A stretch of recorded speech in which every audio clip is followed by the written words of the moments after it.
കുറച്ചധികം ആഴ്ചകളായിട്ട് എൻ്റെ breakfast smoothies ഒക്കെയായിരുന്നു. സോ അതൊക്കെ കഴിച്ചൊന്ന് ബോറടിച്ചപ്പം ഞാൻ ChatGPTയോട് ചോദിച്ച് കണ്ടുപിടിച്ച ഒരു ഹെൽത്തി വീറ്റ് പാൻകേക്കിൻ്റെ റെസിപ്പിയാണിത്. ആദ്യം തന്നെ 2 ക്യാരറ്റ്, 1 ഓനിയൻ, പിന്നെ 2 എഗ്ഗ് കൊടുക്കുന്നുണ്ട്. 2 പേർക്കുള്ള മെഷർമെൻ്റ് ആയതുകൊണ്ടാണ് ഞാൻ 2 എഗ്ഗ് എടുത്തത്. ഒരാൾക്കുള്ള മെഷർമെൻറ്റും ഡീറ്റെയിൽഡ് ആയിട്ടുള്ള റെസിപ്പിയും ഞാൻ ഡിസ്ക്രിപ്ഷനിൽ കൊടുത്തേക്കാം. ആദ്യം തന്നെ ഒനിയൻ ഒന്ന് ചോപ്പ് ചെയ്തെടുക്കുന്നുണ്ട്. എത്രയും നൈസായിട്ട് ചോപ്പ് ചെയ്യാൻ പറ്റുമോ അത്രയും നല്ലതാണ്. അതുപോലെ തന്നെ ക്യാരറ്റും ഞാനൊന്ന് ഗ്രേറ്റ് ചെയ്തെടുക്കുന്നുണ്ട്.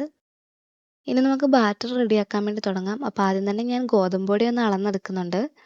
അതിനുശേഷം അതിലേക്ക് ആവശ്യത്തിനുള്ള ക്യാരറ്റും ഒനിയനും ഞാനൊന്ന് മെഷർ ചെയ്ത് ഇട്ട് കൊടുക്കുന്നുണ്ട്. പിന്നെ പ്രോട്ടീന് വേണ്ടിയിട്ട് ഞാൻ 2 എഗ്ഗ് ചേർത്ത് കൊടുക്കുന്നുണ്ട്. പ്രോട്ടീൻ മാത്രമല്ല, എഗ്ഗ് ചേർക്കുമ്പോൾ നല്ല ടേസ്റ്റും കൂടെയാണ്. പിന്നെ ഞാൻ കുറച്ച് ജീരകം കൂടെ ചേർത്ത് കൊടുക്കുന്നുണ്ട്. ഇത് നിങ്ങൾക്ക് ജീരകത്തിൻ്റെ ഫ്ലേവർ ഇഷ്ടമാണെങ്കിൽ മാത്രം ചേർത്ത് കൊടുത്താൽ മതി, ഇല്ലെങ്കിൽ അത് സ്കിപ്പ് ചെയ്യാം. ഇനി നമുക്കിതിനെ എല്ലാത്തിനെയും കൂടെ ഒന്ന് മിക്സ് ചെയ്തെടുക്കണം. മിക്സ് ചെയ്യുന്നതിൻ്റെ കൂട്ടത്തിൽ തന്നെ കുറച്ച് പാലും കൂടെ ഒഴിച്ച് നല്ലപോലെ മിക്സ് ചെയ്ത് ആ ഒരു കൺസിസ്റ്റൻസി വരുന്നത് വരെ ഒന്ന് നല്ലപോലെ മിക്സ് ചെയ്തെടുക്കണം. ഇൻ കേസ് നിങ്ങളൊരു വെജിറ്റേറിയൻ ആണെങ്കിൽ നിങ്ങൾക്ക് എഗ്ഗ് സ്കിപ്പ് ചെയ്യാം. എന്നിട്ട് നിങ്ങൾക്ക് പാല് കൂടുതലായിട്ട് ചേർത്ത് കൊടുക്കാം. ആ ഒരു കൺസിസ്റ്റൻസി വരുന്നത് വരെ പാല് ചേർത്ത് നല്ലപോലെ ഒന്ന് മിക്സ് ചെയ്തെടുക്കാം. ഞാൻ തിരക്കിൻ്റെ ഇടയിൽ ഉപ്പിടാൻ വേണ്ടി മറന്നു പോയിട്ടുണ്ടായിരുന്നു. അപ്പോൾ ലാസ്റ്റായിട്ട് ഉപ്പും കൂടി ഇട്ടിട്ട് നല്ലപോലെ ഒന്ന് മിക്സ് ചെയ്തെടുത്ത് കഴിഞ്ഞാൽ നമ്മുടെ ബാറ്റർ റെഡി ആയിട്ടുണ്ട്.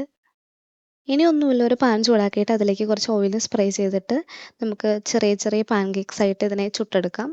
ഞാൻ അധികമൊന്നും പരത്തി കൊടുക്കുന്നില്ല. ഒരു നോർമൽ പാൻകേക്കിൻ്റെ തന്നെ ഒരു തിക്നെസ്സിൽ തന്നെയാണ് ഞാൻ ഇതിനെയും ചുട്ടെടുക്കുന്നത്. വൺ സൈഡ് ഒരു 2-3 മിനിറ്റ്സ് കുക്ക് ചെയ്ത് കഴിഞ്ഞാൽ നമുക്കിതിനെ ഒന്ന് ഫ്ലിപ്പ് ചെയ്തിടാം. ഫ്ലിപ്പ് ചെയ്ത് കഴിഞ്ഞിട്ടും ഒരു 2-3 മിനിറ്റ്സ് തന്നെ കുക്ക് ചെയ്താൽ മതി. മൊത്തത്തിലൊരു 5 മിനിറ്റ് അല്ലെങ്കിൽ 6 മിനിറ്റ് കൊണ്ട് ഒരു പാൻകേക്ക് കുക്കായി കിട്ടും. ഞാൻ എൻ്റെ ബ്രേക്ക്ഫാസ്റ്റിന് വേണ്ടിയിട്ട് 2 പാൻകേക്സാണ് എടുക്കുന്നത്. അത് ആകെ 300 കാലറീസിൻ്റെ താഴെ മാത്രമേ വരുന്നുള്ളൂ. പിന്നെ അതിൽ ഏകദേശം 12-15 വരെ ഗ്രാംസ് ഓഫ് പ്രോട്ടീനും ഉണ്ട്. അപ്പോൾ വെയിറ്റ് ലോസിനൊക്കെ എന്തായാലും പറ്റിയൊരു ഓപ്ഷൻ തന്നെയാണ്. പിന്നെ പെട്ടെന്നൊന്നും വിശക്കത്തില്ല. ലഞ്ച് ടൈം വരെ നമുക്ക് നല്ല ഫുള്ളായിട്ട് തന്നെ ഇരിക്കാൻ പറ്റും. അപ്പോൾ ഓക്കെ, ബൈ.